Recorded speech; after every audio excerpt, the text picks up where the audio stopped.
બનાસકાંઠાના ધાનેરામાં એક પરિવારે કાચી દોરીથી પતંગ ચગાવી ઉત્તરાયણની ઉજવણી કરી। છેલ્લા 25 વર્ષથી આ પરિવાર કાચી દોરીથી પતંગ ચગાવી ઉત્તરાયણની ઉજવણી કરી રહ્યો હોવાનો દાવો છે। 25 વર્ષથી તેઓ કાચવાળા માંજાનો બહિષ્કાર કરી ચૂક્યા છે। પક્ષીઓને ઈજા ન પહોંચે તે માટે તેઓ દર વર્ષે પરિવાર સાથે આ રીતે પતંગ ચગાવી ઉત્તરાયણ ઉજવે છે।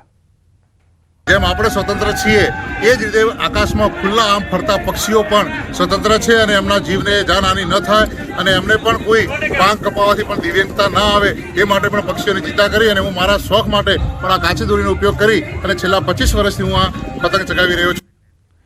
જામનગરમાં બપોર બાદ પણ ઉત્તરાયણની રંગત યથાવત છે। લોકો પોતાના પરિવાર મિત્રો સાથે ધાબા પર ચડી પતંગ ચગાવતા જોવા મળ્યા।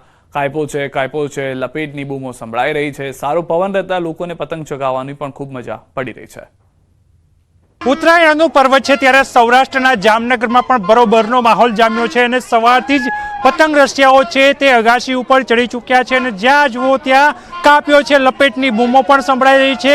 ઊંધિયાની લિજ્જત સાથે લોકો પતંગની મજા માણી રહ્યા છે।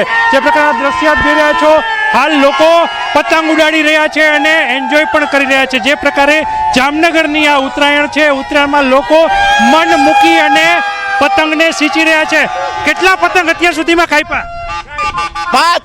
5 પતંગ કાપ્યા। કેવી મજા આવે છે? કારણ કે અત્યારે ઉત્તરાયણનો પર્વ છે અને અગાશી ઉપર લોકો એકત્ર થયા છે। અમને બહુ જ મજા આવે છે। અમારું સમગ્ર શાલિગ્રામ પરિવાર એક સાથે ભેગા મળી અને ઉત્તરાયણનું ફેસ્ટિવલ અમે સેલિબ્રેટ કરી રહ્યા છીએ અને બહુ જ ઉત્તરાયણનું ફેસ્ટિવલ સેલિબ્રેટ કરી રહ્યા છે। દ્રશ્ય આપ જોઈ રહ્યા છો, લોકો છે તે લોકો અત્યારે કાપ્યો છે અને લપેટની બૂમો પાડી રહ્યા છે। શું કહેશો, નાના મોટા સૌ કોઈ અત્યારે અગાશી ઉપર? કેવો આનંદ છે? કારણ કે કેટલા અત્યાર સુધી પતંગ કાપ્યા? ઘણા બધા કાપ્યા, પણ અમે આ દિવસની કેટલા ટાઈમથી રાહ જોતા હોઈએ છીએ અને એ દિવસ ફાઇનલી આજે આવી ગયો અને અમે લોકો સેલિબ્રેટ કરીએ છીએ અને ઘણા બધા પતંગ કાપ્યા છે। મેં ઘણા બધા પતંગ કાપ્યા છે। દોડતો જ એમ નામ છે ના, શાલિગ્રામ ફેમિલી સાથે મળીને અમે લોકો બહુ એન્જોય કરીએ છીએ અને બહુ મજા આવે। એન્જોય કરીએ। અરે તમે તો હાથમાં પપોડી લઈને ભાગે છે આ ઉંમરે પણ આ પીપુડી આ ઉંમરે પણ મોજ કરવાની છે આપણે। હો, આ ઉંમરે પણ મોજ કરવાની છે। જોવો છો માસ્કની સાથે એન્જોયમેન્ટ। શું કહેશો, અત્યારે પતંગ ચગાવી રહ્યા છે, બીજી તરફ માસ્ક લગાવીને ક્યાંક ને ક્યાંક પતંગની દોરીથી રક્ષણ પણ મેળવી રહ્યા છો? અરે બહુ સરસ મજા આવે છે એકદમ। અને અમે તો સવારના વહેલા ઠંડા પવનમાં પણ ઉપર બધા લોકો ફેમિલી સાથે આવી ગયા છીએ અને બહુ ખૂબ જ આનંદ માણી રહ્યા છીએ। આનંદ માણી રહ્યા છે। અત્યારે જોવો છો ઉંમર 55 કી सीना बचपन का बोर खाई છે। હા, પતંગ ઉડાડ્યા? કેવી મજા આવે? મજા આવે। નાના મોટા સૌ કોઈ અહીં મજા કરી રહ્યા છે। જે પ્રકારના દ્રશ્ય જોઈ રહ્યા છો, જામનગરના જે આકાશ છે તે આકાશમાં રંગબેરંગી પતંગો જોવા મળી રહ્યા છે। લોકો છે એ ક્યારના આ તહેવારોનો રાહ જોતા હતા અને ત્યારે આજે ઉત્તરાયણનું પર્વ આવ્યું છે ત્યારે સવારથી જ અહીં બપોર બાદ પણ લોકો છે તે ઘરના ધાબા ઉપર જોવા મળી રહ્યા છે અને પતંગની મજા છે તે માણી રહ્યા છે। કિંજલ કારસરિયા, ન્યૂઝ 18 ગુજરાતી, જામનગર। આ તરફ સુરેન્દ્રનગરમાં ઉત્તરાયણના પર્વ પર લોકોએ ઊંધિયાની જાયફત માણી હતી। સુરેન્દ્રનગર અને વઢવાણમાં સવારથી જ ઊંધિયું, જલેબી, ખમણ, પાત્રાની ખરીદીમાં લોકોની ભીડ જોવા મળી હતી। ઉત્તરાયણના દિવસે 20થી વધુ સ્થળો પર ઊંધિયું સહિતની ચીજવસ્તુઓનું ધૂમ વેચાણ થયું। ગ્રાહકો બજારમાં લાંબી લાઈનોમાં ઊભા રહી પડાપડી કરતા નજરે પડ્યા। મહત્વનું છે કે ઉત્તરાયણના દિવસે સુરેન્દ્રનગર શહેરમાં અંદાજે 15 લાખથી વધુની કિંમતનું ઊંધિયું, ખમણ, પાત્રા સહિતની ચીજવસ્તુઓનું વેચાણ થાય છે। અમે આ વર્ષોથી મકર સંક્રાંતિ નિમિત્તે ઊંધિયાનું વેચાણ કરી રહ્યા છીએ, પણ અમારું ઊંધિયું 1500 કિલો જેવું ઊંધિયું વેચાય છે। લોકો અમારું ઊંધિયું માટે બધાને બહુ સારું રહે છે એવું કહે છે ગ્રાહક ને। બાકી અત્યારે અમારે 80% તો ઊંધિયું વેચાઈ ગયું છે। હવે 20% બપોર સુધીમાં પૂરું થઈ જશે। મકર સંક્રાંતિ પર્વ નિમિત્તે સુરેન્દ્રનગરમાં ઊંધિયા, જલેબી, ફાફડા, રસપાત્રા પછી ખમણ નું ખૂબ જ લોકોને મહત્વ હોય છે। લોકો સારું એવું બજારમાંથી લઈને ખાતા હોય છે। અહીંયા વિઠ્ઠલપુર રોડ ઉપર આવેલ અમારા ઊંધિયાની જે દુકાન છે જે ફેમસ છે, અહીંયા લોકો સુરેન્દ્રનગરના લોકો ખાતા હોય છે। દ્વારકાધીશ જગત મંદિરમાં ઠાકોરજીને સભાખંડમાં રંગબેરંગી પતંગોની સજાવટ કરવામાં આવી। સવારે શૃંગાર દર્શન સમયે ઠાકોરજીને મકર સંક્રાંતિ પર્વ નિમિત્તે ખાસ સજાવટ કરાઈ। મંગળવારના પીળા વાઘા અને વિશિષ્ટ અલંકારો ધારિત ઠાકોરજીના દૈદીપ્યપન સ્વરૂપ સાથેના દર્શનનો હજારો ભાવિક ભક્તોએ લાભ લીધો। આ સાથે ઠાકોરજીના દિવ્ય મનોરથને ઓનલાઈનના વિવિધ માધ્યમોથી લાખો કૃષ્ણ ભક્તોએ નિહાળ્યો હતો। જૂનાગઢ શહેરમાં સિનિયર સિટીઝન મંડળ દ્વારા વર્ષ દરમિયાન અનેક સ્પર્ધાઓ યોજવામાં આવે છે, ત્યારે ઉત્તરાયણના પર્વને લઈ મમરાના લાડુ ખાવાની સ્પર્ધા યોજાઈ હતી, જેમાં 42 સિનિયર સિટીઝને ભાગ લીધો હતો। ભાઈઓમાં એક સિનિયર સિટીઝન 8.5 લાડુ ખાઈ પ્રથમ આવ્યા, જ્યારે મહિલાઓમાં એક બેન 12 લાડુ ખાઈ પ્રથમ આવ્યા। સિનિયર સિટીઝન આનંદ કરે તેમજ તેમનું સ્વાસ્થ્ય સારું રહે તે માટે આ સ્પર્ધા યોજવામાં આવે છે। આજરોજ લાડુ સ્પર્ધા યોજવામાં આવી। પ્રથમ રાઉન્ડની અંદર મેં 7 લાડુ ખાધેલા અને એમાં અમારે ટ્રાય થઈ।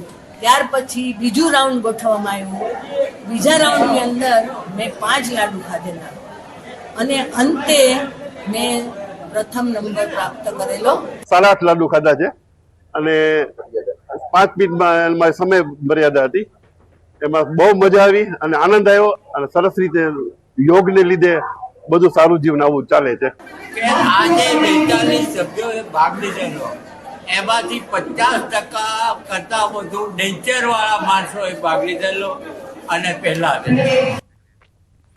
જીવ આપીશું પણ જમીન નહીંના સૂત્ર સાથે ગીર સોમનાથના ખેડૂતો અડગ છે। નવી રેલવે લાઇનનો સતત વિરોધ કરી રહ્યા છે। કલેક્ટરને આવેદનપત્ર આપી સોમનાથથી કોડીનાર નવી રેલવે લાઇનનો પ્રોજેક્ટ બંધ રાખવા રજૂઆત કરી હતી। જો માંગ નહીં સ્વીકારવામાં આવે તો ઉગ્ર આંદોલનની ચીમકી ઉચ્ચારી હતી। ખેડૂતો એક જ માંગ કરી રહ્યા છે કે આ પ્રોજેક્ટ રદ કરી અને જૂની રેલવે લાઇન તળાવ કોડીનારને મીટર ગેજમાં કન્વર્ટ કરવામાં આવે। આ રૂટ જે થાય છે એમાં બધી ફળદ્રુપ જમીન છે ને એમાં મારા અંદાજ પ્રમાણે 7 નદી આવે છે।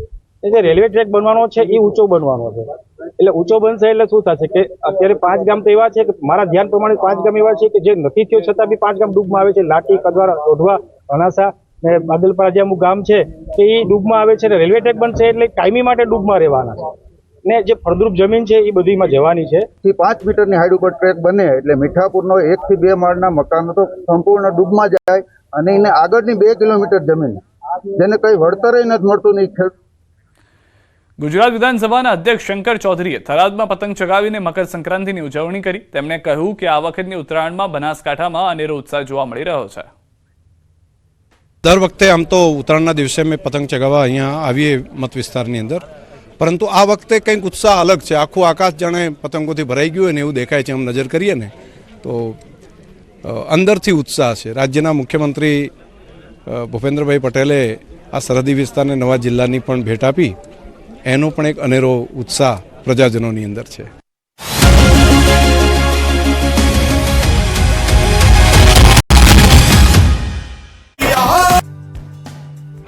ગુજરાતભરમાં જામ્યો ઉત્તરાયણ પર્વનો માહોલ। ધાબાઓ પર સંભળાઈ કાયપો છે ની ચિચિયારીઓ। પરિવાર મિત્રો સંગ લોકો કરી રહ્યા છે ઉત્તરાયણ પર્વની ઉજવણી।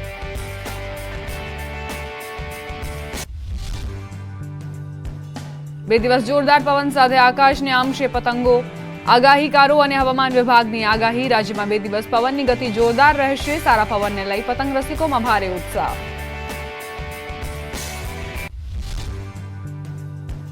અમદાવાદમાં ઉત્તરાયણનો માહોલ જામ્યો। ઉત્તરાયણ માટે પ્રસિદ્ધ અમદાવાદની પોળમાં ઉત્તરાયણને લઈ ઉત્સાહ। ખાડિયા વિસ્તારમાં ગુંજી ઉઠી કાયપો છે ની બૂમો।